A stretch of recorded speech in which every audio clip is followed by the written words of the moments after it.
You know, it's not hard to see that there's this great imbalance and that things aren't right.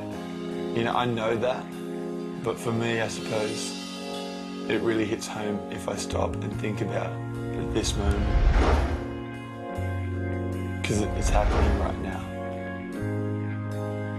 In the same moment, you have, you know, a generation who are sitting around entertaining themselves, watching reality television, which, to be honest, is anything but real, while you have a child who is being prostituted behind closed doors and robbed of their innocence. It's not fair that we can go about consuming every single material option that comes our way while, you know, the widow and orphan are stripped of life's basic dignities because they're victims of a conflict that simply isn't theirs. It's not fair that there's a generation who are choking on their obesity while at the same time there's 30,000 children who will die today for lack of food.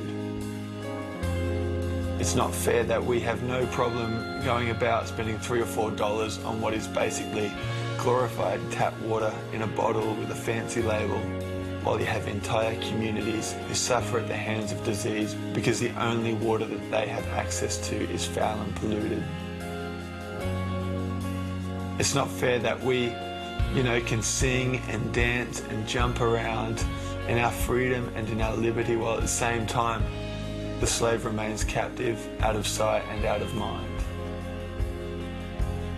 It's not fair that we can sit and watch the evening news from the comfort of our living rooms and pity those who lived where the storm hit or where the ground shook or where the water rose and simply feel sorry for them and then change the channel and get on with supper.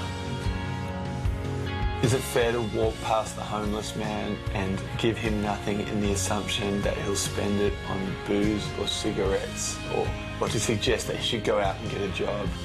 I mean, who are we to judge the alcoholic or the prostitute or the addict or the criminal as if we are any better? Who are we to forget the downtrodden or the oppressed or the marginalised while we go about chasing the dream? We see this imbalance and we go, man, that's not right, that's not fair. But all too often that's all we do. Because for us to do any more is actually going to cost us something. And if that's where it ends, perhaps then it's fair to say that when we ignore the prostituted child, that we actually lend our hand to their abuse.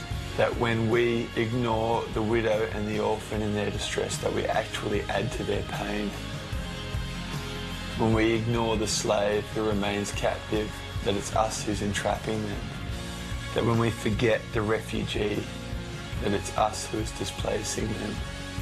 That when we choose not to help the poor and the needy, that we actually rob them. Perhaps the only fair thing to say is that when we forsake the lives of others, we actually forsake our own.